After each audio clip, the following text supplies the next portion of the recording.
안녕하세요.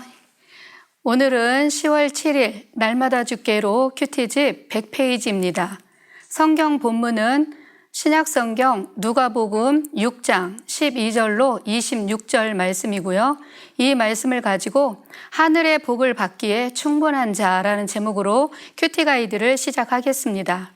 사랑하는 성도 여러분, 오늘은 내용 관찰로 바로 들어가 보겠습니다. 첫 번째, 예수님께서 제자들을 부르시기 전에 하신 일은 무엇입니까? 12절을 보겠습니다. 이때에 예수께서 기도하러 산으로 가사 밤이 새도록 하나님께 기도하시고 13절 밝음에 그 제자들을 부르사 그 중에서 12를 택하여 사도라 칭하셨으니 아멘. 바로 예수님은 기도하셨지요. 본문을 보면 이때에라고 시작하고 있는데 이때는 어느 때일까요? 앞부분인 1절로 11절 말씀을 보면 예수님께서 안식일에 하신 일들이 기록되어 있습니다. 예수님은 회당에서 말씀을 가르치셨는데 그 말씀을 듣는 무리 중에 오른쪽 손 마른 사람이 있었습니다. 또 그들 중에는 위선과 형식에 빠져서 예수님을 고발할 조건을 찾으며 안식일에 병을 고치는가 하여 엿보고 있는 자들이 있었습니다. 예수님께서는 그들의 생각을 꿰뚫어 보시고 그들의 정곡을 찔렀습니다.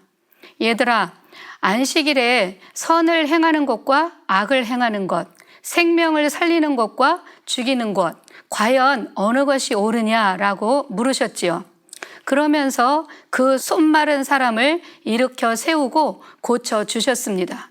그들은 마음을 들키자 잔뜩 화가 나서 어떻게 하면 예수님을 처치할까 하고 서로 의논했다고 하지요.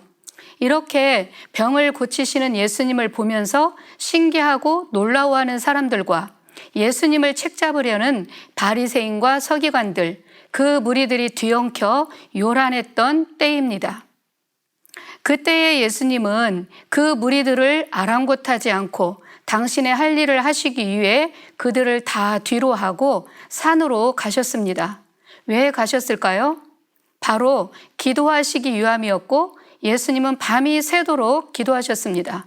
그리고 밝은 아침에 예수님은 제자들을 부르셨고 그들 중에서 12를 택하여 사도로 세우셨습니다. 두 번째입니다. 예수님께서는 하나님의 나라가 어떤 자들의 것이라고 말씀하셨습니까? 20절을 보겠습니다. 예수께서 눈을 들어 제자들을 보시고 이르시되 너희 가난한 자는 복이 있나니 하나님의 나라가 너희 것이미요. 아멘. 예수님은 가난한 자들이 복이 있고 하나님의 나라가 그들의 것이다 라고 말씀합니다. 평행구절인 마태복음 5장 3절에서 마태도 말하기를 심령이 가난한 자는 복이 있나니 천국이 저희 것이미요 이렇게 말씀하고 있습니다. 여기서 가난하다는 이 말씀은 물질적으로 가난하든 영적으로 심령이 가난하든 별 차이는 없습니다.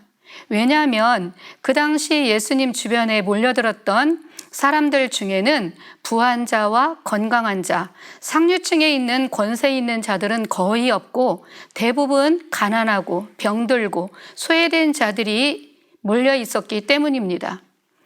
그렇다면 왜 이런 가난한 자들에게 복이 있다고 하셨을까요? 이 가난한 자들은 예수님을 진심으로 필요로 하는 사람들이었고 예수님 없이는 안 된다고 믿는 사람들이었기 때문입니다. 이런 사람들이 복을 받으며 천국이 이런 사람의 것이다 라고 말씀을 하신 것이죠. 세 번째, 예수께서 화를 선포하신 자들은 어떤 자들입니까? 24절을 보겠습니다. 그러나 화 있을진저 너희 부유한 자들이여. 25절, 화 있을진저 너희 지금 배부른 자여. 26절, 모든 사람이 너희를 칭찬하면 화가 있도다. 아멘. 먼저 부유한 자들에게 화가 있다고 말씀합니다. 여기서 부유한 자들은 위에서 말한 가난한 자들의 반대 개념으로 쓰인 말이지요. 물질이 풍요로워서 부족함이 없는 자가 화가 있다는 말이 아니라 모든 것이 풍족하여 하나님과 예수 그리스도의 은혜가 필요치 않고 그 은혜를 구하지 않으므로 여전히 죄 가운데 있는 자들입니다.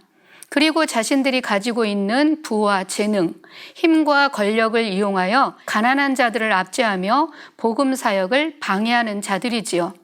이들은 영원한 하늘나라의 소망을 두기보다는 현재 이 땅의 소망을 두어 이 땅의 물질을 쌓아두고 자기만을 위해 풍요를 즐김으로 이 땅에서 이미 위로를 다 받은 자들입니다. 두 번째, 배부른 자가 화가 있다라고 하지요. 지금 배부른 너희는 줄이게 될 것이며 지금 웃는 너희는 애통하게 될 것이라고 말씀합니다. 이 배부른 자들은 하나님의 도우심을 필요로 하지 않으며 영혼의 굶주림과 갈급함을 전혀 모르는 자들이지요. 이 땅의 것으로 배불리고 가진 재물로 육체의 쾌락을 추구하기에 급급한 자들입니다. 이들이 웃는 이 웃음은 육체의 쾌락에서 오는 일시적인 웃음이며 그들은 곧 울게 될 것입니다. 웃음하니까 생각나는 사건이 있습니다. 얼마 전에 TV 프로그램 중에 그날이라는 것을 보았습니다. 지나간 과거에 있었던 실화를 바탕으로 사건들을 되짚어 보면서 뉴스에 나오지 않았던 이야기들을 재구성한 것이었는데요. 희대의 살인마라고 불리는 전남교에 관한 것이었습니다. 그는 자기와 아무 연고도 없던 사람을 13명이나 무자비하게 죽였고 20명에게 상해를 입힌 아주 잔인한 사람이었습니다. 수사관이 그에게 왜 살인을 저질렀느냐고 묻자 살인을 하고 나면 자기 몸에 성취감 같은 쾌락이 쫙 올라온다고 말을 했습니다.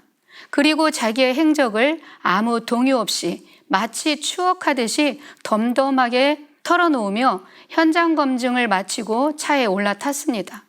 그는 입에 마스크를 쓰고 있었는데 입을 실룩거려서 그 마스크를 조금 내리더니 씩 하고 웃었습니다.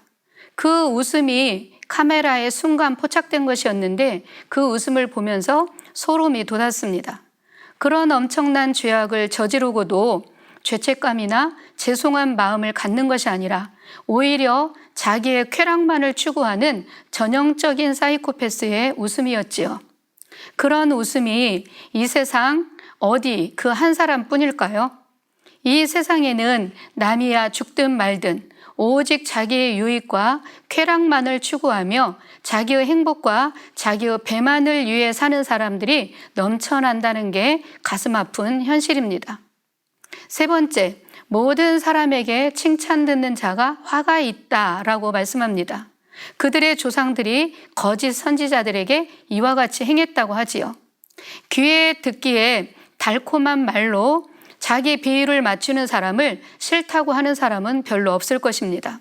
상대방이 분명 잘못하고 있는 걸 알면서도 바르게 말해주거나 그건 잘못된 거야 라고 말을 해주는 대신 오히려 괜찮다며 그것이 멋이라고 치켜 세워주는 사람을 싫다고 하는 사람이 있을까요? 지금 당장은 그런 사람이 모든 사람에게 칭찬을 들을 것입니다. 구약을 보면 거짓 선지자들이 그렇게 했습니다. 백성들의 우상 숭배와 죄악상을 보면서도 회개를 촉구하며 심판을 외치기보다는 오히려 복을 선포하며 부추겨 백성들의 판단을 흐리게 하고 눈을 멀게 했던 것이지요. 이런 자들이 나중에 화를 당하게 될 것이라고 말씀하고 있는 것입니다. 네 번째, 연구와 묵상입니다.